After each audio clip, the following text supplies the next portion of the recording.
ఒక 5-10 నిమిషాలు మన మధ్యలో సన్ని కుమారి పాస్టరమ్మ గారు చిన్న సాక్ష్యం ఒకటి ఉంది. ఆడ సమయం లేక ఇంటి దగ్గర చెప్పలేకపోయింది. ఈ రోజున సమయం అడిగారు. తప్పనిసరిగా సమయాన్ని కల్పించాలని నేను అనుకున్నాను. తప్పనిసరిగా వచ్చి సాక్ష్యాన్ని వినిపించవలసిందిగా ప్రేమతో మరొకసారి ఆహ్వానిస్తున్నాం.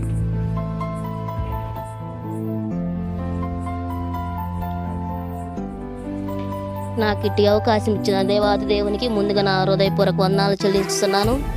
అలాగనే సంఘ కాపర్లు ఉన్న సేవకులకి నా హృదయపూర్వక వందనాలు చెల్లించున్నాను. మనకు వర్తమానం అందించిన ఇరువురు సేవకులు కూడా నా హృదయపూర్వక వందనాలు చెల్లించున్నాను. కూడి వచ్చిన మీ అందరికీ నా హృదయపూర్వక వందనాలు చెల్లిస్తున్నాను.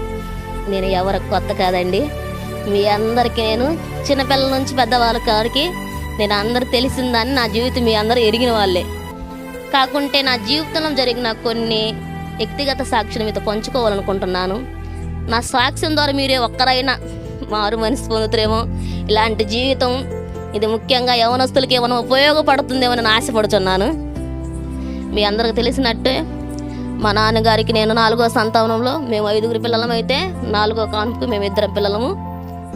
పుట్టినమ్మటే మా తమ్ముడు చాలా యుగ్గా చాలా సన్నగా పుట్టాడు. తర్వాత నేను కొంచెం దండిగా పుట్టాను. మీ అందరికీ తెలుసు, పెద్దవారికి అందరికీ తెలుసు. మా నాన్న అన్నాడంట, అమ్మాయికి అబ్బాయికి 2కి పాలు చాలు, ఏం చేయాలని అడిగినప్పుడు మా నాన్న అన్నారంట, అబ్బాయి అయితే మనకి ఏదన్నా ఉపయోగపడతాడు, బాగుంటుంది, బతికితే బతుకుద్ది, చచ్చిపోతే చచ్చిపోద్ది, పడేయండి అని చెప్పారంట. అప్పటికి మా అమ్మగారు నా కోసం పాలు లేక నా దిక్కల ఇళ్ళల్లో తీసుకొచ్చి మామూలుగా డబ్బా పాలు పోసారు. మా తండ్రి గారు కూడా పాలు ఇచ్చిన సందర్భాలు ఉన్నాయంట అని పెద్దలు చెప్తుంటే నాకు తెలుసు. అప్పుడు నాకు అంత ఊహాజ్ఞానం లేదు కదండి. వాళ్ళు చెప్తుంటే నేను వినేదాన్ని. అప్పుడు మా అమ్మ అలా నేను ఊహ వచ్చిన తర్వాత అలా చెప్తుంటే ఎందుకు దేవుడు నన్ను అలా అంటే మా తమ్ముడు ఒక్కనే ఇచ్చుంటే సరిపోయి ఉండేది కదా, మా నాన్నకు ఆ భారం ఉండేది కదా అని చాలా బాధపడేదాన్ని. తరువాత దశలో కూడా మేము మా నలుగురు చూసుకుంటే వాళ్ళు రూపంలో కానీ హైట్లో కానీ కలర్లో కానీ వాళ్ళందరూ ఒకేలాగా ఉంటారు. నలుగురు వాళ్ళకి విభిన్నంగా నేను ఉంటాను, చాలా వేరుగా. అసలు ఎవరన్నా వచ్చినా కూడా ఈ అమ్మాయి అని డైరెక్ట్గా అడిగేవాళ్ళు. అసలు వాళ్ళకు పోలికలే ఉండవు నాకు వాళ్ళకి.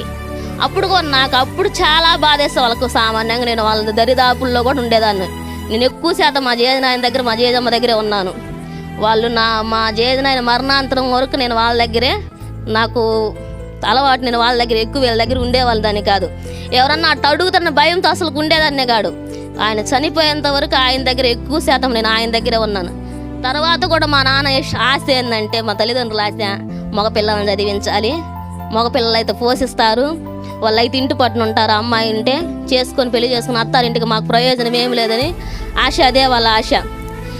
అలాగనే మొన్న మా పెద్దను చదివించుండగా మా నాన్న తాగుడు వలన మా నాయన పట్టుకున్నదంతా బంగారమైంది, కానీ అది తాగుడు వలన నిలబెట్టుకోలేకపోయాడు. ఏ ఒక్కటి నిలబెట్టుకోలే, భారం అయిపోయింది. రేషన్ బియ్యంకో ఇంట్లో లేని పరిస్థితి. నాకైతే తెలియలేదు కండి. వాళ్ళు ఉన్నా కూడా నేను అక్కడికి వెళ్ళి తినేదాన్ని. మా జేజన మనకి అక్కడికి వెళ్ళిపోయేదాన్ని. ఆ స్థితిలో మా అన్నగారి మీద బాధం పడింది. మా అమ్మగారి పరిస్థితి చూడలేక మా అన్నగారు పట్టయాత్రకై బేల్దారి పనికి వెళ్ళాల్సి వచ్చి అక్కడ ఆయన మధ్యలో చదువు ఆపేయాల్సి వచ్చింది. అలాగనే మా 2 అన్న చదువుతాడేమో అని అన్నని కోటగల్లో ఉంచి చదివించారు. ఆయన చదివే జ్ఞానం ఉంది కానీ బడికి ఇంట్రెస్ట్ లేక మొత్తానికి ఆయన కూడా మానుకున్నాడు. మా అక్కగారి చిన్నతనంలో 11, నాకు అక్క పెళ్ళి కనీసం గుర్తు కూడా లేదు. ఆమె చిన్న వయసులోనే పెళ్లి చేశారు. ఆమెను కూడా అట్ట చదివి లేకపోయాడు. ఈయనన్నా చదివించాలి, ఆఖరోడు ఏదన్నా వాడని ఏదైనా ఉపయోగపడుతున్న వాడి మీద చాలా ఆశలు పెట్టుకున్నారు. మొత్తానికి వాడికి ఫస్ట్ నుంచే చదువు అవ్వలేదు. మొత్తానికి 5వ తరగతి దాకా ఇక్కడే దగ్గర కాబట్టి వెళ్ళి చదువుకున్నా. ఆరోగ్యంగా ఇమ్మడిసరి వెళ్ళి చదవాలా. అప్పుడు మా నాయన పట్టించుకోలేదు, పంపించచ్చు లేకుంటే లేదని వదిలేశాడు. ఆ తర్వాత ప్రసాద్ సారు చదివియండి, అమ్మాయి బాగా చదువుతుంది, పిల్లలందరూ వెళ్తున్నారు కదా, బాగా చదువుతుంది, పంపియండి, ఎందుకు అమ్మాయి చదివి తెలియగలదని మీరు ఎందుకు ఆపడం సార్ చెప్పడంతో అలా అందరూ నెలకు ముందే వెళ్ళిపోయారు. సీటీలు తీసుకుని వెళ్ళారు. నెల తర్వాత నన్ను జాయిన్ చేశారు స్కూల్లో జాయిన్ చేసిన తర్వాత దేవుడు నన్ను దీవించి ఆ చదువుల్లో ఆటపాటలను దేవుడు నన్ను దీవించాడు. కానీ అప్పటికి నేను అంటే మామూలుగా సండే స్కూల్ నడిపించడం కానీ, సండే స్కూల్ రావడం కానీ, వాక్యం చదవడం కానీ చేస్తున్నా కానీ అనుసరించే జీవితం నాలో లేదండి. నేను అప్పుడున్న స్థితికి మీ అందరికి తెలుసు. నేను ఎలా రెడీ అయ్యేదాన్నో, ఎలా ఉండేదాన్నో మీ అందరికి తెలుసు నా వేషధారణ, నేను ఎలా ఉండేదాన్ని మీ అందరికి తెలుసు. అలా వస్తూ వెళ్తూ ఉన్న కాలేజ్ సమయంలో నిజంగా నేను చెప్తున్నానంటే, నిజంగా నేను ఈ క్రైస్తత్వం నుండి కూడా నేను నిజంగా దేవుణ్ణి ఎరిగిన గుడ్డిదాని వల్ల ఉన్నాను. నమ్మిన స్నేహితులు ఒక్కొక్కసారి నన్ను విడిచిపోయిన రోజులు ఉన్నాయి, స్నేహితులు నా మీద నిందలేసిన రోజులు ఉన్నాయి. కానీ దేవుడు ప్రతిసారి నాతో మాట్లాడుతూ వస్తున్నా కానీ నేను ఇది గ్రహించలే. పిల్లలకు నేర్పించాను, పిల్లలకు చెప్తున్నాను, కానీ నేను గ్రహించే స్థితిలో లేను. ఆ లోకమే సినిమాలు, సీరియాలు, మాటలు, ఆటలు, పాటలతోటే జీవించాను. వివాహ సమయం వచ్చేసరికి కూడా 10th క్లాస్ నుంచి నాకు వివాహ సంబంధాలు వస్తున్నాయి. కొందరికి నేను నచ్చక, కొందరు వాళ్ళు నాకు నచ్చక, మొత్తానికి ఎట్టో కట్ట 20 సంబంధాలు తప్పిపోయిన తర్వాత 21 సంబంధం రావడం జరిగింది. అప్పుడు కూడా మా అమ్మ వాళ్ళు నన్ను ఖచ్చితంగా నువ్వు చేసుకోవాలని వాళ్ళు చెప్పలేదు, నీ ఇష్టం అని వదిలేశారు. మనల్ని కానీ మన్నోళ్ళు కానీ అందరు నీ ఇష్ట ప్రకారమే చేస్తామన్నారు. నా ఇష్టాన్ని అంగీకరించారు కాబట్టి నేను కూడా వాళ్ళ ఇష్టానికి వదిలేశాను. అప్పుడు నాకు నో చెప్పడానికి ఏ కారణం లేదండి, నేను ఖచ్చితంగా వాళ్ళ ఇష్టానికి వదిలేశాను. ఆ తర్వాత చదువుకోవాలని ఆశ ఉండేది నాలో. ఇంటర్ అయిపోయిన తర్వాత మొత్తం కంప్లీట్ చేయాలి, టీటీసీ చేస్తే ఏదైనా టీచర్ పోస్ట్ అన్న వస్తుంది, చదువుకోవాలని ఆశ ఉండేది. అప్పటికి మొత్తానికి అనుకున్నాం, నేను చదువుతాను. మన్నాకు చెప్పడం, సరే నీ ఇష్టం, జాగ్రత్త చదువుకోమంటే చదువుకోమని ఆ రోజు వెళ్ళి మొత్తం సీట్లని కాలేజీలు ఇచ్చొచ్చిన తర్వాత ఆ మరుసటి రోజు వచ్చిన తర్వాత మొత్తానికి ఏమైందో ఓకే అయింది సంబంధం. అయ్యో దేవుడా, ఏదో నీ ఇష్టమో ఒప్పుకున్న ఈ సంబంధం అయితే తర్వాత ఎట్టుంటుందో నా జీవితం నీ ఇష్టమే, పాస్టర్ కదా నేను నడుస్తున్నావు పడిపోతున్నా నీ ఇష్టమని దేవుడికే వదిలేసా. ఆ తర్వాత ఉందండి, నాకు ఏడుంటా నేను ఎచ్చలెచ్చలకు తిరుగుతా, పని చేయక, ఇంట్లో పని రాక, బయట పనికి రాక, ఎవరితో ఎట్టంటే అందరితో ఏడ మామూలుగా ఉంటా. ఆడట్ట కుదరదు కదా, నీళ్ళల్లో చేపని తీసి బయట వేసినట్టు అయింది నా వ్యవహారం. ఆడ ఇట్టుంటుందా జీవితం అన్నట్టు నిజంగా భయపడా. ఏం దేవుడా పాస్టర్ అంటివి, నేను ఏదో పాస్టర్లే పాటలు పాడుకోవు చర్చిలు అనుకుంటునే, ఏంది ఎట్ట చేసినావు నా జీవితాన్ని, అంట్లు కడుక్కోవాల్సి వచ్చింది. చదువుకున్నా బాగుండేది, ఎప్పుడైనా గొడవ అయినప్పుడు నువ్వు రాకుంటే నేను ఖచ్చితంగా చదువుకునేదాన్ని, నువ్వు ఎందుకు వచ్చినావు గొడవలో కూడా ప్రతిసారి అంటుంటా. కానీ నేను అన్నీ బాధపడినట్టుగా ప్రతి ఒక్కటి దేవుడు నాకు సమాధానం చెప్పాడండి. నేను ఫస్ట్ గారు మా తండ్రి గారు ఏమన్నారు, నేను పుట్టినప్పుడు బతికితే బతుకుద్ది, సస్తే పడేద్దామన్న మా తండ్రి గారు. ఈరోజు నేను ఒక్క ఫోన్ కానీ చేయకపోతే, మా నాన్న ఎందుకు ఫోన్ చేయలేదమ్మా, ఎందుకు ఫోన్ చేయను, 100 సార్లు ఫోన్ చేసి ఏడుస్తాడు. ఎందుకమ్మా నువ్వు ఫోన్ చేయింది, ఏమైంది, ఎందుకు బాధపడుతున్నావు, నేనేమన్నా అని. ఇప్పుడు ప్రాణం అయిపోయిన మా నాన్నకి నేను ఒక్క నిమిషం కానీ ఫోన్ చేయకపోతే ఖచ్చితంగా అడుగుతాడు. ఒక నెల రోజు రాకపోతే, ఏందమ్మా రాలేదు, ఏమైంది, ఎవరేమనరు, అన్నోళ్ళు ఏమనరా, ఏమైంది చెప్పని. అట్టా ఎవరు నన్ను ద్వేషించిన వారే, నన్ను ఇడిచిపెట్టాలనుకున్నవారు దేవుడు నాకు దగ్గర చేశారు. ఏ నలుగురు కంటే నేను ఈ విధంగా ఉన్నాను బాధపడినాను, ఆ నలుగురు వారి పనుల్లో ఉంటే దేవుడు ఆయన పనిగా నన్ను వాడుకొనిచున్నాను. అయ్యా ఎందుకు నాకు ఈ మ్యారేజ్ చేసినావు, నేను ఏంది అంట్లు తోముకుంటూ బతకాలనుకున్న స్థితిలో నిజంగా నేను ఒప్పుకొనిచున్నాను. ఈ 10 మందిలో ఈ వివాహం అయ్యిపోకపోయింటే నేను ఖచ్చితంగా అలాగనే మామూలుగా క్రైస్తవం నటించే జీవితం, వేషధార క్రైస్తవంలో నేను ఉండేదాన్నేమో. తర్వాత వివాహం అయిన తర్వాత ఉపవాసం ఉండు, ప్రార్థనకు రాని చెప్పాడు. కానీ నేను నిజంగా అంతకుముందు నా జీవితంలో ఉపవాస ప్రార్థనలు లేదండి, ఉపవాస ప్రార్థన లేదు. కనీసము ఆదివారం కూడా అన్నం తినకుండా చర్చికి వెళ్ళేదాన్ని కాదు. ఏదైతే నా ఇష్టము తినడం రావడం అన్నట్టుండేది.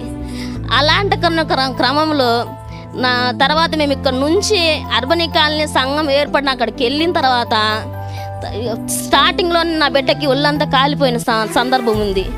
ఆ తర్వాత ప్రార్థన చేసిన తర్వాత కూడా నా బిడ్డను బతికించిన తర్వాత ఆ విధంగా నేను అంటే మామూలుగా ఒక ఆదివారం మాత్రం బిడ్డ బాగలేని తర్వాత ఒక ఆదివారం మాత్రం ఉపవాసం ఉండేదాన్ని, యథావిధిగా నా పనిలో నేను ఉండేదాన్ని.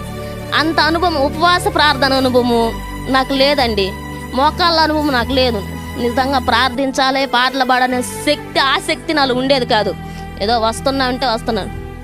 అప్పుడు తెలియని పరిస్థితి ఏంటంటే ఇప్పుడు విశ్వాసులు అందరూ వచ్చేటప్పుడు ఇంక సంఘ కాపరి సంఘ సేవకురాల మీదనే వాళ్ళ కన్ను అంతా వాళ్ళ దృష్టి అంత ఉంటుంది. చెప్పే మాటలు వినరు కానీ వాళ్ళ ప్రవర్తన ఎట్టుందే, వాళ్ళు ఏం మాట్లాడుతుండ్రా అని ఇయే ఎక్కువ మనం, ఎందుకంటే చేసిందని కాబట్టి ఖచ్చితంగా తెలుస్తుంది అనుభవం నాకు.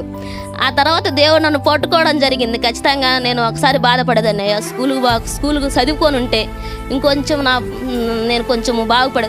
తర్వాత కూడా ఇక్కడికి వెళ్ళిన తర్వాత ఇక్కడ స్కూల్ దగ్గరకు వెళ్ళాలని అనేక ప్రయత్నాలు చేశాను. ప్రైవేట్ స్కూళ్ళల్లో తీసుకుంటామని చెప్పారు. వెళ్ళబోయే తనకి ఏదో ఒక కారణం ద్వారా ఆగిపోతున్నా. ఏంది ప్రభువా, నేను ఏదో ఒక పని చేసుకుంటే కొంచెమైనా డబ్బులు వస్తాయి కదా, ఏదో పని రకరంగా బాగుపడతాయి కదా, ఇంత దూరం నుంచి వచ్చినాం కదా, ఏమి లేకుండా ఎందుకు ఇంత నిరాక్షగా అన్నప్పుడు అక్కడ నువ్వు లేకపోతే ఎవరో ఒకరు వచ్చి చెప్తారు, కానీ సంఘంలో నువ్వు లేకపోతే విశ్వాసాలు ఖచ్చితంగా నిన్ను అడుగుతారని దేవుడు ఒకరు నేను ప్రార్థన చేసుకున్నప్పుడు స్పష్టంగా నాతో మాట్లాడాడు. ఆ తర్వాత వచ్చింది. అన్నీ బాగున్నా కూడా అన్నింటిలో అల్లుడి నోట్ల సీల్ అన్నట్టు అన్నీ ఇచ్చిన దేవుడు నాకు ఏదో ఒకటి కొరతగా ఉంచాడు. నాకేమీ చెప్పుకొని అంటే ఎక్కువ తొందరగా మా అమ్మగారికి మా నాన్న కూడా ఫోన్ చేసుకుని ఎంత బాధ వచ్చినా ఎంత కష్టం ఉంది ఎవరికి చెప్పుకోనండి. ప్రాణ స్నేహితులైనా సరే తొందరగా ఎవరి నోట్లో ఏముంది, ఇప్పుడు బాగున్నప్పుడు మనం చెప్పినా బాగలేనప్పుడు అయినా తర్వాత స్నేహితులను బయటపడేస్తారు. తల్లిదండ్రులు చెప్తే బాధపడతారు, అత్తమామలు చెప్పుకునే పరిస్థితి. అలా నేను బాధపడుతున్న సందర్భంలో ఒక వ్యక్తి ద్వారా నాతో మాట్లాడుతున్నాడు. భయం అంటే ప్రార్థన చేయి, బాధ అంటే ప్రార్థన చేయి, నీ కష్టం అంటే ప్రార్థన చేయి, కన్నీండి అంటే ప్రార్థన చేయి. వాళ్ళకి అవసరం లేదండి నేను ఏమి చెప్పినా కూడా వాళ్ళు ఇంకొకరు చెప్పొచ్చు, అది వాళ్ళ ఇష్టం. మనం నమ్మి చెప్పినా వాళ్ళ హృదయంలో ఏముంటుందో మనకు తెలియదు కదా. నా హృదయంలో మీది ఏముంటుందో మీరు గ్రహించలేరు. మనం జీవితం నమ్మి ఒకరు మన పర్సనల్స్ అన్ని వారి చేతులు పెడతారు. వాళ్ళు ఏం చేస్తారు, ఏదో ఒక రోజు కొండ బద్దలు కొట్టినట్టు బహిరంగంగా చేస్తారు. కానీ అలాంటి జరగని సందర్భంలో ఖచ్చితంగా ప్రార్థన అని చెప్తున్నా. ఇన్నిసార్లు చెప్తుండగా నా ఆశ పెరిగింది. ప్రార్థన చేస్తే ఖచ్చితంగా నా జీవితంలో విడుదల కలుగుద్దని కన్నీటి ప్రార్థన అంటే స్కూల్కి పంపిస్తున్న పిల్లల్ని 8:30కి వెళ్ళిపోతారు, 5 గంటల దాకా మళ్ళీ రారండి. 5 గంటలకు వస్తారు. ఈ 8:30కి వెళ్తే పని అంతా ముగించుకొని 9 గంటలకు గేట్ వేసి కన్నీటి అనుభవములు ఉంటే ఆమెనన్నాలను కూడా అసలు మనసు రాదండి. అలాంటి ప్రార్థన జీవితం దేవుడు నాకు ఇచ్చినందుకు నిజంగా దేవునికి కృతజ్ఞతాస్తుతులు చెల్లించున్నాను. ఎక్కడైతే నెట్టివేయబడ్డానో, ఎక్కడైతే విడిచిపెట్టబడ్డానో, ఎక్కడైతే త్రోసివేయబడ్డానో అక్కడ నన్ను నిలబెట్టాడు దేవుడు. ఖచ్చితంగా నా దేవునికి నేను కృతజ్ఞతాస్తుతులు చెల్లించుకోవడం కూడా లేకపోతున్నాను. నన్ను కొన్నిసార్లు చూసి నవ్విన సందర్భాలు కూడా ఉన్నాయండి ఈ గ్రామంలో. మీ అందరికి బాగా తెలుసు. నవ్విన వల్ల తలలు దించుకొని పోయేతాడు దేవుడు నన్ను చేసినందుకు. దేవునికి లెక్కలేనన్నా కృతజ్ఞతాస్తుతులు చెల్లించుకుంటూ అవకాశాన్ని సేవకులకు ఇస్తున్నాను.